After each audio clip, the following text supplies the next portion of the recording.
Hey everyone! Welcome to another Dolly introduction video. Today I want to introduce Rin. Rin is a ElfDoll Rem mirror. I think REM stands for remembrance, but I'm not sure. If anyone knows a lot about this company, please let me know. But I'm pretty sure I remember reading somewhere that it stood for remembrance. And to be honest, I had no idea about this company until I had gotten this doll. And I got him in a trade a long time ago on Den of Angels. I had put up a head for sale. I don't even remember what the head was, to be honest. I think it was a soul doll. I don't remember the sculpt though.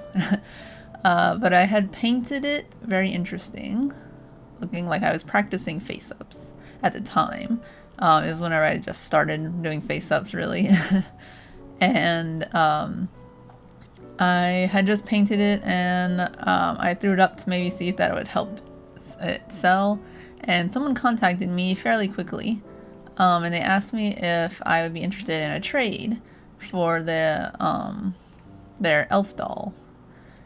And I was like, I wasn't sure because his eyes were closed, and I was like, I never had a doll that had closed eyes, so I didn't think, I could do anything with him. But as I was looking at him, I was like, he kinda looks like he has this maybe kitsune vibe to him. You know what I mean? Like with closed eyes, you see it in anime all the time. So I was like, yeah, I guess I'll get it. So we traded, and he came in, and I painted him to look like a kitsune inspired face up. And yeah, I fell in love with him, and I was glad that I did the trade. But anyways, yeah, so that was back in 2016 when he came home.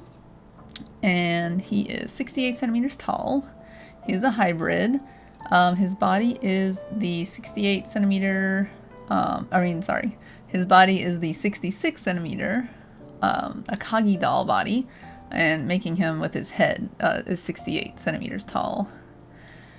And I have PTSD with this doll. So I have a traumatic experience with him that I never experienced before. And for me to explain this, I will show you a little story that I put together. Alright, here we go. It's time for Resin Junky story time! It was a lovely day, and I had decided to take Rin out to a park for a photo shoot. Everything was going fine, but then a random gust of wind came out of nowhere and knocked him over. I panicked and ran over to him as fast as I could. He fell face first on the ground, and I turned him over and saw how much damage there was, and I just started to cry.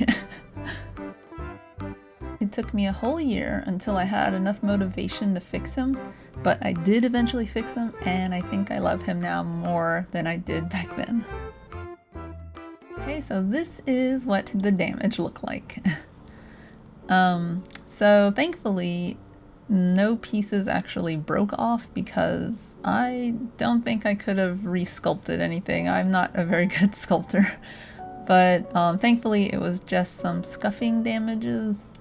So I was able to sand down those parts and smooth it out, and then redo his face up, which looks like this now.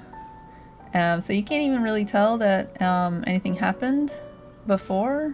His nose is a little, you can kind of tell that there was some sanding done, like it's a little more flat, I guess, than before. But it's not too noticeable, and now I guess he has a little bit of character. And I really love how his face-up came out this second time around. So even though he had this traumatic situation, and I had a traumatic experience. It all worked out in the end, and I still love him. I just don't take him out that much anymore, actually. I haven't done a photo shoot with him in a very long time because I'm just so scared that he's gonna fall over again. Of course it was my own fault because I did not use a doll stand. What is wrong with me? I really had faith in his standing abilities, but now clearly when I go out to do photos, I always bring a doll stand with me.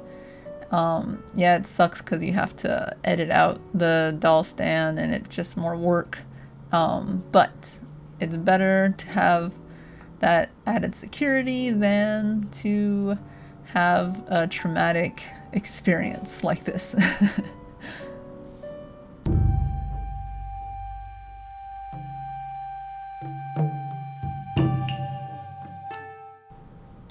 So here we have Rin. I feel like I just recently finally finished him. He's been like a process because I really wanted him to have like fox ears and a tail and the kitsune mask, but I had a hard time finding them. I tried making tail and ears a long time ago, but they didn't come out like I had planned, so I just kept looking around, and finally recently, through a Japanese shopping service, I was able to acquire the kitsune mask and his ears and tail from Volks. Last year they had like a fall festival type thing or theme at their headquarters where you could go in and buy these, and I had gotten this shopping service to buy it for me, and I'll link it in the description, so you can also use the shopping service in the future if they do this again. They're very, very helpful.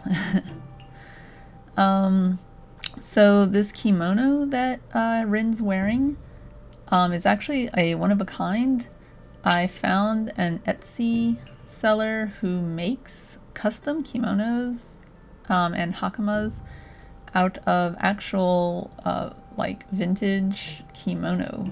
Like she'll take them apart and make doll kimonos out of them for you. So it's like authentic fabric and everything. I thought that was really, really cool, and the quality is very, very awesome. I looked at her Etsy and she's actually still making things. Well, her shop's still open, but it didn't look like she had a sale in a long time. But I definitely would contact her if you are interested in a one-of-a-kind kimono like this for your doll. The quality is awesome, like I said. The only thing I had issue with was the hakama. I tried to tie it in the front like it's supposed to be tied. I even followed like videos, but it's just so small and hard to get that specific knot tied for a doll size, unfortunately. This hairpiece actually came from a friend of mine who lives in Taiwan. She went to Japan and got this little like trinket hair clip, and she sent it to me as a gift, and I was like, oh my gosh, I'm totally going to put that on Rin's hair. I just thought it was so cute. So yeah, and it suited him very nicely. I think that's about it. So I hope you enjoyed learning more about Rin, and please stay tuned for some images I took of him over the years. And I hope you have a wonderful day, and thanks for watching. Bye!